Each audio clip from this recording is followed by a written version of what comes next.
Hi, Fred. Hello, good to see you. Thanks for You as including me in well. this process. I really appreciate it. Yeah, no, thanks for being here. I know we're online today, but eventually we'll be back in person. Oh my goodness, the way these companies are going, they're pushing it out and out and out. Some of the hmm companies in Silicon Valley are saying not until June of next year now. Crazy. I'm like, I don't know how this works. I don't know how people, yeah, some companies are thinking that productivity goes up when you're going home, but I think there was just an initial surge on that because when Yeah, people first went home, they did more hours than they would have done probably if they had been at the workplace, and true. there was energy and it was exciting. But now in month 8, 9, 10, Yeah, year getting old.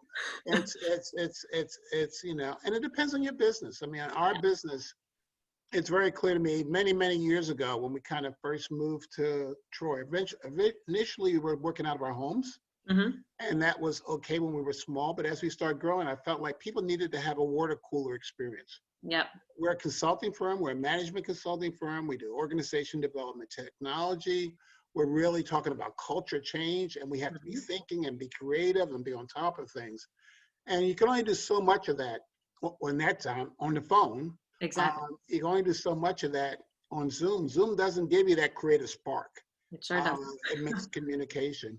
And so I felt like we needed to have a location where we could all come together and just bump into each other and get the hmm sparks of that experience.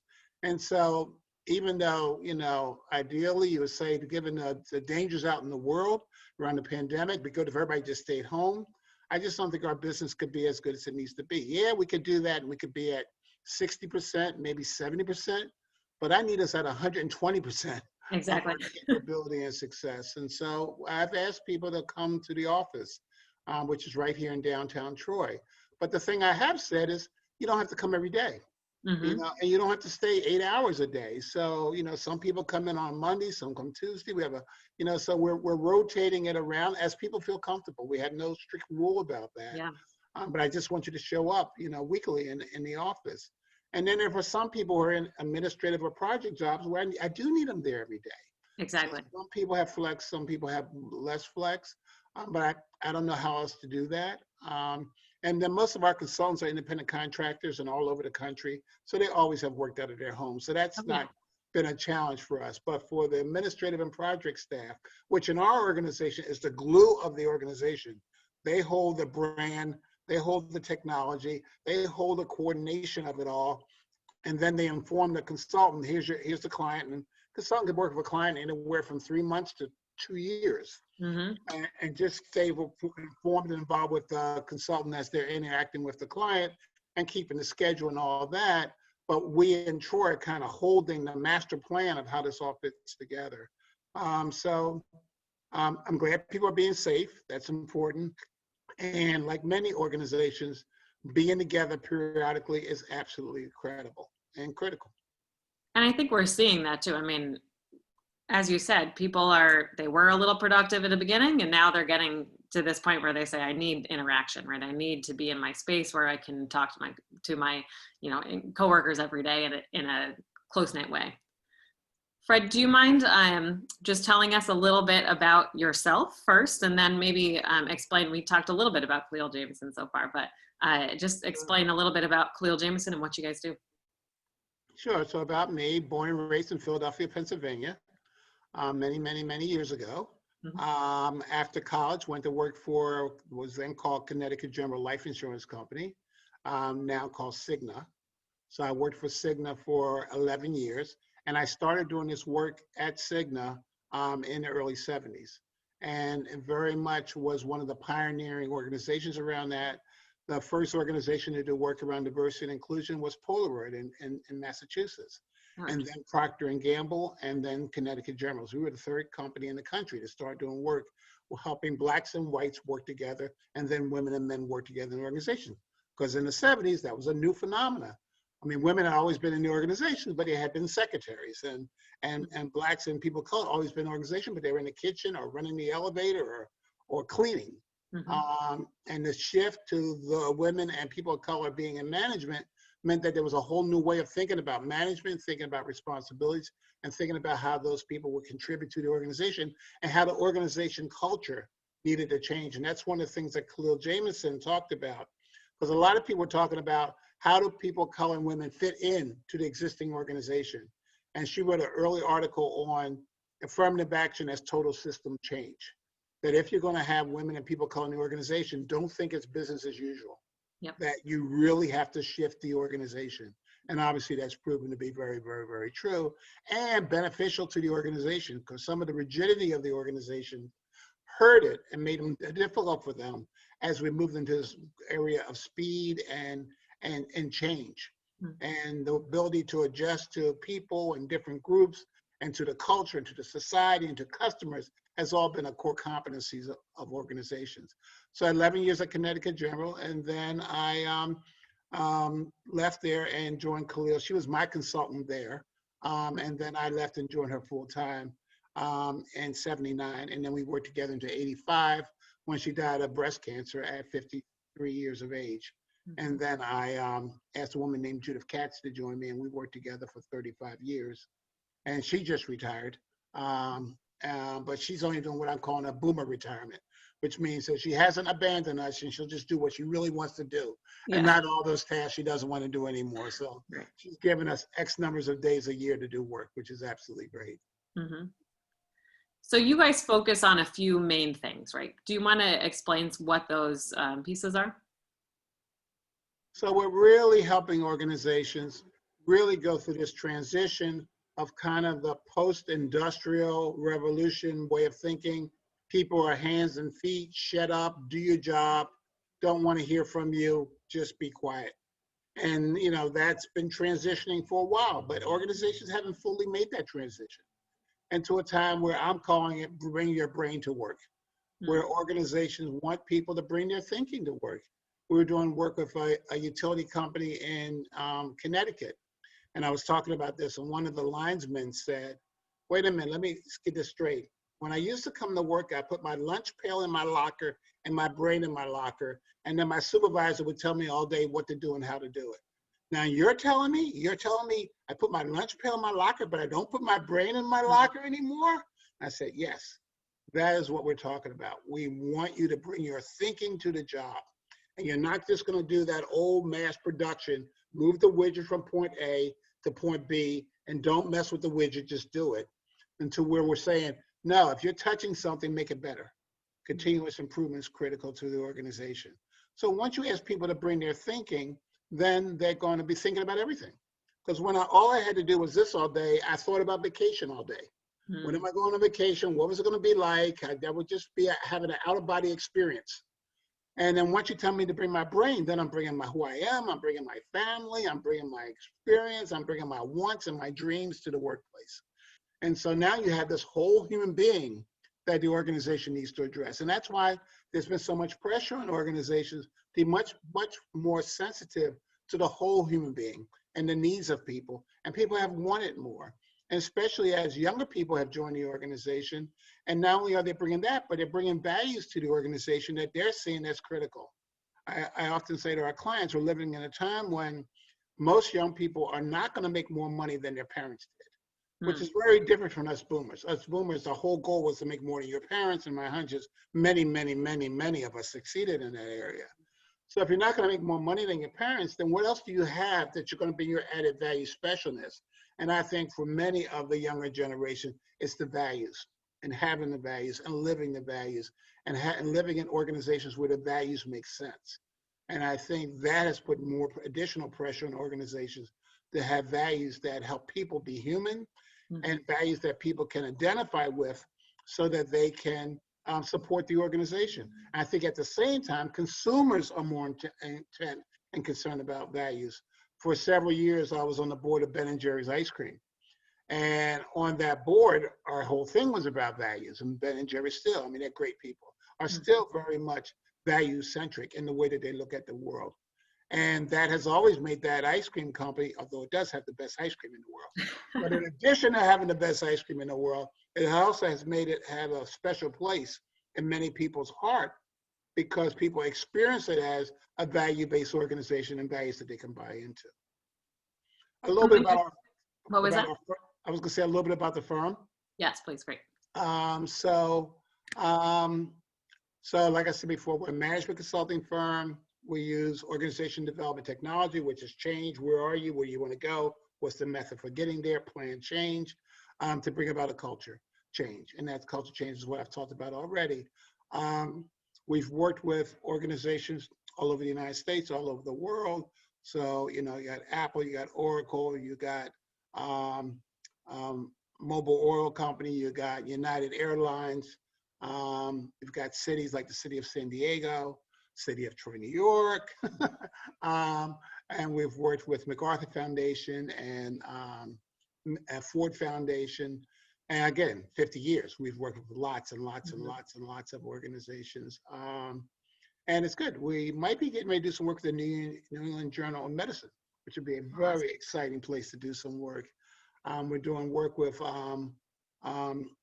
Biogenic Biosolutions, which is working on the pandemic right now. And so we're helping out with them. We're doing work with Terminex. We used to be Service Master, now it's Terminex. So there's a lot of organizations now that we're assisting. Some hospitals, especially local hospitals. We're working with Albany Med. So a lot of organizations are seeing, some of those were starting before this all happened. We're working with Campbell Soup. We started working with, last summer. How do we continue to evolve the culture? So really, although we talk about it and people talk about it as diversity and inclusion, it's really about how do we make this people part of the organization work well? How do we keep evolving it? And how do we keep people as central to the success of the organization? I always say somewhere in the 90s and early 2000s, organizations forgot about people. And they were all about money and everything else. And people were like, oh yeah, that's something we got to deal with, but we're not so sure. And there's a lot of people want jobs. And if you don't want to stay here, go somewhere else. We had that once. We were doing work with a major food company in Minneapolis. And the senior leader said, hey, y'all, if y'all don't want to be on my team doing it my way, you can leave. There's 20 people outside waiting for your jobs. This was somewhere in the 80s or so. Nobody can say that now. Jobs are going open all the time. And even during this pandemic, and even during this high unemployment, especially jobs, some of which many of the organizations in Troy and other organizations need, are not jobs where you got 20 people waiting out in the hallway for. Definitely. It's not as bad as it was a few months or years ago, but we know that there's a crunch for talented people who can do high performing work. And so creating cultures that support that is absolutely critical. Supporting those people want to come, they want to grow, and they want to develop. And so organizations have that challenge. So we're helping organizations build those cultures and continue to evolve those cultures. And I think when you are looking at, individuals who are in high demand, right? So if people are always looking for people who can do the job, people can jump to other places. So you have to create this culture where people want to stay and they feel like they're a part of it. Right. That whole mythology. Well, the young people today, they want to do 5 or 6 jobs and they want to go to 5 or 6 companies. And, what the hell can you do about that? I'm like, no, they're going because they're not getting the opportunities where they are. Create, it's like, if you build it, they will come. Create a place where they can get expanded experiences almost on a weekly or monthly basis. They'll stay. But if you give them the same job and say, you're in this rut, and like I was in a rut for 10 years, and then we'll promote you up one half step, then they're like, I'm out of here. I'm going to go somewhere else. I'm too much in demand to stay here. So we are encouraging our clients to create a culture where people are learning and growing and expanding. Everybody's not trying to go up a ladder, but they wanted to expand their portfolio of skills and opportunity. And there's no reason why organizations can't create an environment that can do that. Mm-hmm. Fred, what led you to do this work? Right? I mean, you've been in it for a long time. What led you to originally kind of be interested in it and continue in it? Yeah, I think some of that is coming up in the inner city of Philadelphia. It was basically a Black neighborhood, kind of lower middle class, upper lower class, and having that experience. And then going to college. I went to college in 64 to 68. Those were the best college days ever. I don't care what anybody says. The 60s in college was wonderful. And I happened to go to a college that was predominantly Black, Lincoln University in Pennsylvania. And it was when I started there for the first 2 years, it was all male college. It was one of the oldest Black colleges in the country. Thurgood Marshall, who was on the Supreme Court, went to Lincoln. And so at college, we learned a lot about the civil rights work. We had civil rights leaders. as professors.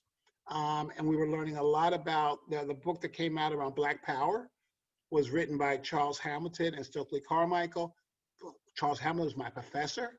Stokely Carmichael came to class to be working on the book all the time. So our whole class, the class of 68, we were very much in the middle of the civil rights effort. People were taking buses from our college and going down south for the sit-ins. I mean, everything. So we were very activist, involved things. Now, I wasn't the most activist person on campus, but I clearly was inhaling the air. Yeah. and learning about it and through my professors and through interactions. And so, you know, the challenge on our college campus was, what are you going to do with your life? How are you going to be part of the movement? How are you going to be part of the change? Many of the people in my class went on to become teachers or become community organizers. And I felt there was a need for some people to go into the corporate sector so we could have change there. And that was a decision I made. So I decided to go into corporate America and try to have an influence there. And so that's when I ended up going to Connecticut General Life Insurance Company, now called Cigna. So college got me, my birth and my experience in Philly got me to appreciate my Black experience. College got me to understand how to be an activist in a time of change. And then at Connecticut General was a place where I could start applying that to bring about change in that organization where I felt good about. We did outstanding work there and brought about significant change in that organization. And then joined Kaleel, and then that's been my life's work. I never expected it to be my life's work. It wasn't my plan. I was thinking 5, 6 years and I go on and do something else. I always had an interest in politics, and there was lots of possibilities of what I could do. But the reality of it was this has needed that effort and that energy. And in many ways, it's been extremely rewarding. Personally, and to see change and see people grow and see organization change for other people has been something that's one of the proudest parts of my life. And have you seen, you know, the work that Kaleel Jaminson has done over the years change based on, you know, differences in culture, you know, currently? I know you were saying before we got on the call, your work is in demand right now. Right. How has that changed over the years? I think the in-demand part has changed. I think when we were first starting to do this work, like in the 70s, working with DuPont or Mobil or even Apple, it was a little bit of an uphill fight. We had to convince people that diversity made a difference. You know, people are like, well, the real understanding of this is if you bring diverse people together, they don't get along. Then they don't get along. You have worse results than you would have if you just had one group. Why wouldn't I stay with one group? Because they can go faster and don't have disagreements and everything works smoothly. And so it's taken a while to have people understand, well, yeah, a well working together, supportive, diverse group will actually outperform. I used to always talk about, yeah, if you're doing a sprint and you got a monocultural group and you have a diverse group and you say, ready, get set, go. The monocultural group is running because they all know sprint, race, finish line. And the multicultural group is going, what's a finish line? How fast are we going to race? How are we going to do this race? Do I believe it? Do I even believe in running? I mean, we have this multicultural group is having this whole philosophical discussion about who are we? What are we? Why are we together? Do I trust you enough to partner with you? And that monocultural group is just running down the track. But I always said, but if you have a scavenger hunt, and at every test spot, somebody's got to know biology, somebody else got to know science, somebody else has got to know engineering, somebody else got to know a foreign language, then you want that multicultural diverse group.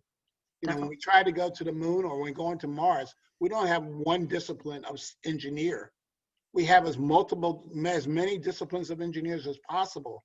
And we have people who aren't even engineers involved, so they can bring a perspective that we know that when you're going into an unknown or when you're going into things where you have to be discovering in the process, you need diversity of thought in order to be able to deal with the unknown that's out there that you can't prepare for, but you got to have the resources for. But if I got a monocultural group dealing with the unknown, it's hit and miss, and most of the time it's miss. So that's what our clients are seeing, is that we live in a world with lots of unknowns and unknowables.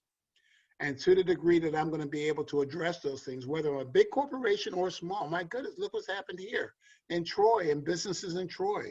Who could have expected this reality over the last several months?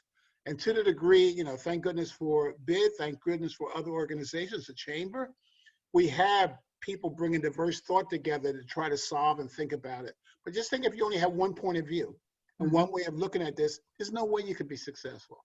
It has to be that we're looking at it from different angles and different perspectives and having that come together and saying, what's our best wisdom in this moment? And then what's the best wisdom in the next moment? And I think that's what diversity gives you. And that's what organizations have seen as the real advantage of having a more and more diverse workforce, both in look and especially in thinking. And you're seeing that, I mean, since the pandemic, you're seeing more of this need? What I'm seeing, I think it's been happening over the last several years, couple of decades. I think what the pandemic has highlighted is the struggle and the challenge. And then you add in Black Lives Matter. And it's got people say, oh, yeah, there's something going on here. There's if we want to get back on our feet and if we want to be successful and if we want to be positioned for the future, then we need more diversity of thought in our organization. And by the way, we haven't necessarily done so well for our people of color in the organization or for Blacks in the organization. And right now, I love this thing about essential and non-essential workers. And one of the things the pandemic has highlighted is that every worker is essential. And some of the people we thought non-essential, who thought a bus driver non-essential? They've been critical in this process. How about the person who cleans the bathrooms in the hospital? Non-essential. Who wants to know her or his name? All of a sudden, they're the most important people in the hospital system. Exactly. So all of a sudden, who's essential is getting clearer, which is everybody. And then it starts bringing in a whole different way of thinking about how do I value all the people in the organization? And then what do I need to be able to see, the perspective I need to be able to see so that we can do the best work around X, Y, Z that we have to address. So somebody who is kind of realized, right, in this most recent climate, that this is something that they're interested in, that it's something they find value in, and that they personally just think is important, right? How do they get started in understanding themselves, the importance, and then start to implement this into different pieces? Yes. So it's challenging during the pandemic. This is why reading has become very fundamental these days. Yeah. So it's reading some of the books. There's all kinds of book lists out. I mean, what we started doing work with organizations this summer is we'd end our presentations with, here's a reading list for the summer. So, and people can go online and look up reading lists around diversity, reading lists around racism, reading lists around Blacks and whites, and there's lots of books. So I think that's one way to go, that we can educate while we're still in this cocoon. I mean, lots of things on YouTube. So I think there's a lot, and there's a lot of TED Talks. So, I mean, I think there's lots of things that people can do to look up to understand. If people are really interested in it, they can contact you or contact me, and we can send out, what we've been suggesting to people.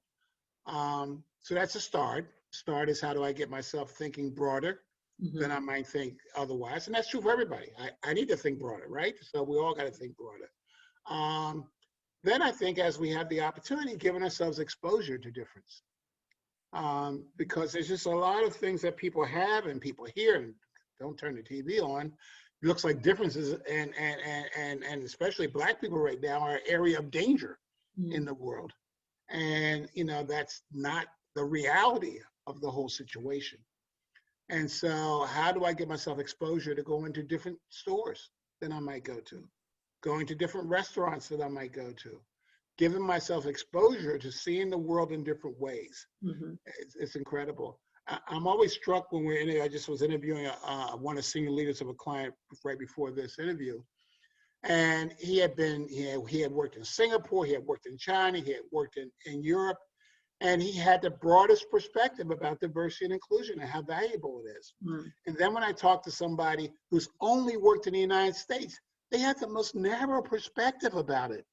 And so people who get out in the world really understand these dynamics and this reality much more so than what people are getting in this country. We get a very stilted view of difference and advantage of difference in different languages and different cultures, and that how all that can be advantageous to me as a human being. And Mm-hmm. so part of it is just going out to different restaurants, shopping in different stores, supporting local merchants that will give you different perspectives than you normally would have is absolutely incredible. And then as you have chance, go to events that the BID's giving, the chamber, other organizations are giving, where they talk about diversity, where they talk about inclusion, where they talk about differences, and learn. It's a learning. And we can't let the fear that TV tries to teach us be the guide to us living our lives. We just can't. Mm-hmm. And yes, you hear things now about Troy, and this happened in Troy and that happened in Troy in a negative sense. But overall, net, Troy's a pretty safe city. Downtown's a pretty safe place. And so how do I take advantage of the opportunity that the diversity of Troy and the diversity of downtown gives me to really learn, be a part of, and grow myself? Mm-hmm. And it's easy to think that everybody is like you, right? Because you're in Mm-hmm. your own mind. Yes. You're around people who might be like you. So if you're experiencing things that other people might be experiencing, you're seeing that there is a diversity in our culture in general. And that's the advantage of being in, I think of Troy as a college town. I mean, having 3 colleges gets you pretty close to being a college town. Yeah. As when schools are in and functioning and having the public come, there's always lectures and talks on these college campuses that are worth going to, whether it's at RPI or whether it's at Sage or whether it's Hudson Valley. And so how do I expand my knowledge and understanding so that I'm understanding these issues of today? And if I'm not, a younger person, I have to educate myself to it. And if I am a younger person, I keep myself in that world that I've actually grown up in, which really values, appreciates diversity more than any generation before me, and sees the differences as added value, and see the differences as part of my enjoyment of life, not something I need to be afraid of in life. And it doesn't mean there aren't bad people in every group. Of course there are. But the overwhelming majority of people in every group are wonderful people that are as good as any one of us, whoever us is. So is there any, suggestions that you have for, I hear a lot of people talking about, how do I diversify my workforce? How do I get people to be interested in the jobs that I have and to have the knowledge to have the job that I have available? So I've heard some people looking at creating programs that kind of educate to begin with, and then push them into certain fields, just anyone in general, right? Is there, any suggestions that you have from Kaleel Jaminson to do that and try to diversify the workforce that you have within your own employment opportunities? So first I would say, if your workplace is not diverse from a race or gender or any other difference point of view, the people there are diverse anyhow. My daughter growing up, her best friends were identical twins. Identical twins aren't identical. So even if you got 2 human beings, you're going to have difference. So in your workplace now, what are you doing to help people feel more human, feel more included, feel more a part of it? Before you bring in anybody who's different than the group, let's make sure the group there is feeling empowered, enabled, accepted, being able to contribute to the organization. Let's create that base. If not, when you bring in that person who's different, they have to do all that work. They have to create that environment. It's not fair to them. It gives them about 29 different jobs. Exactly. So do your homework, do your positioning before you bring in someone. Then I think when you are ready to do that, then I think we got great recruiting agencies around Troy that can assist you in bringing diversity into your organization. But I don't think you bring somebody in who's representing diversity, whatever that diversity may be, and then you're like, I'm done, they'll be fine. No way. No way. I remember many years ago, we worked with Mobile Oil Company, and they were bringing in their first woman into a senior management position who wasn't developed from within. And I said to them, great, wonderful, yes, yes, yes. and make sure you build a support system and mentor and all that stuff. So they said, okay. So then he talked to her and she said, I don't want that. I want to be treated like all the men were treated. I don't want a support system. I don't want special mentoring, nothing special. So they claimed, we asked her, Fred, and she said, no. I'm good. Okay. She lasted about a year. Mm-hmm. Even though the person doesn't say I want all that, and most of the people that we get won't want it. I don't want special treatment. I don't want da da da da. The organization owes to the person creating the climate where the person can be successful. Mm-hmm. And even if the person says I don't want it, but you know as a leader of an organization it's critical for success, then you need to do it. Mm-hmm. And so how do you build mentoring? How do you build support? Oh my goodness, I hear stories of people of color coming into a new department in the organization, or coming to a new organization, and they tell stories of, for the first 6 months, nobody took me to lunch. I just sat at my desk and I started having lunch at my desk. Then they thought I liked having my lunch at my desk, so that for the next 6 months, nobody asked me. You know, I'm like, oh my goodness, to come to a job and nobody takes you out to lunch. So what are we doing in organizations when we bring somebody in who's new and different to make them feel at home and a part of the group? And how do we make sure that they feel as a part as anybody else can feel a part? What coaching, what mentoring, what conversations are they having that allows them to be part of it? How do we make them feel at home? And it's hard to be the only. So, I mean, to think about, we're going to bring in one. I remember when we were interviewing with a law firm once, and they were talking about hiring us to come in to work with them. And they said, we want to hire one Black person to be a lawyer. And I was like, you can't hire one. It's not going to work. No, we want to hire one, just one. I said, no. So they didn't hire us. And it's like, you gotta be thinking that this becomes a cultural change. You got to be thinking this is an organizational change. You got to be thinking, as we start changing the culture, we're not hiring one of them. Mm-hmm. We're hiring a competency into the organization. And we're looking at that competency, not just coming from our traditional hiring pool, but a broader hiring pool.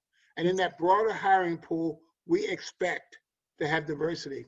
I was talking to a client recently, and he was saying, you know, I said to this recruiting firm, I want to hire somebody. I want them to have a PhD. I want them to be able to have had published this. I want them to da da da da da da da. And so, and I want a diverse group. Mm-hmm. And the recruiter came back and he had a bunch of candidates, and they were all white and mostly male. He said, what happened to the diverse group? He said, once you gave us all that as criteria, it eliminated many, many, many people of color. And he said, what would I have to change in order to make it work? Exactly. Which was brilliant. I thought it was brilliant. Mm-hmm. Most people would say, well, hell, they're not out there. I did my part. I'm done. Yeah. They said, if you don't say a PhD, but a graduate degree, mm-hmm. that could work. If you don't say it has to be this, but it can be twisted a little bit that way, it can work. He says, okay, I'll see if I can live with that. He did it. He got a more diverse slate.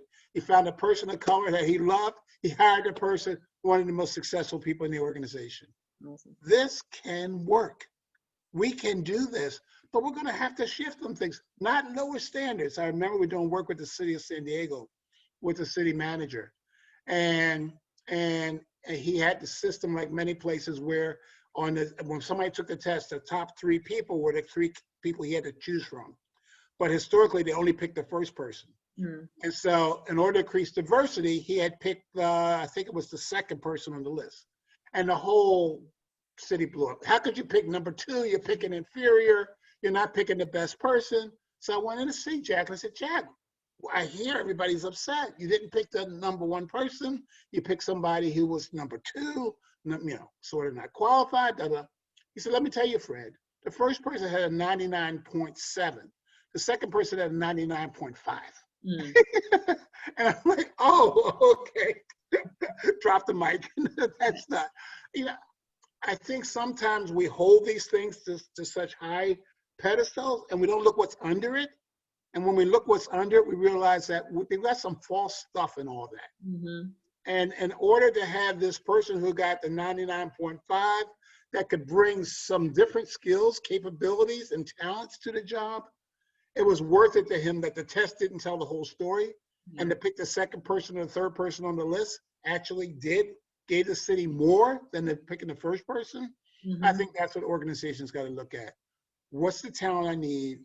Where is the talent I need? How do I find the talent I need? How do I then recruit and hire that talent? And then how do I develop it and create an environment that lets that talent thrive in our organization? And if that talent is different than what I've had before, Mhm. I got to create an organization culture that will support that talent, because that talent is probably the future, not the talent I had 10 years ago. Exactly. Are there any barriers that stand out to you as things that are commonly in the way of creating, or I guess hiring a more diverse group? I think we all have to focus on the educational system and, Mhm. and the primary and secondary education system here in Troy and around the country. I think I am not convinced that the people of color, especially African Americans coming out of primary and secondary education, are coming out with all the skills that they need in Mhm. order to be successful in our organizations. Thank goodness for Hudson Valley Community College. It's a great, great, great institution. And I think all we can do to support it is important, but all we can do to support the Troy school system, the Lansingburg school system, and other school systems is absolutely incredible.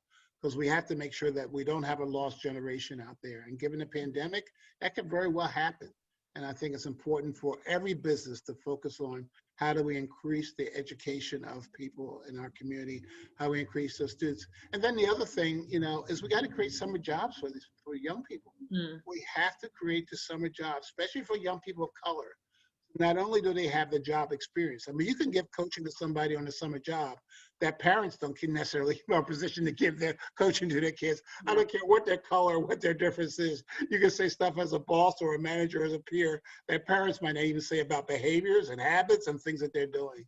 And so, and the exposure of those young people to a professional work experience is absolutely incredible. So how can we increase summer internships in Troy? I see that as a critical step to making things better. In addition to how do we hire, obviously, more professionals of color. Mhm. Um, for I'm thinking about some of these really small businesses. Troy is made up of many, many extremely small businesses, 1, 2, 3 people. Um, how, they might not be able to hire individuals. So how do they, reach a more diverse group of customers? And we talk about inclusion. How do they make people feel included, right? Make people feel comfortable. Starts when they walk in your door, maybe Yep. even when they're looking in your window. Mhm. How are you greeting people? And I must say, I'm very proud of our businesses in Troy. I feel like it's friendly, friendly, friendly. Mhm. And I'm hoping everybody feels that way. And I hope that people who are bringing diversity to the table, people of color coming in, are feeling that. But I think we got to make sure that we are keeping that, and that we're keeping that friendliness and that Mhm. openness in in our businesses. And we got to figure out ways to make them more diverse.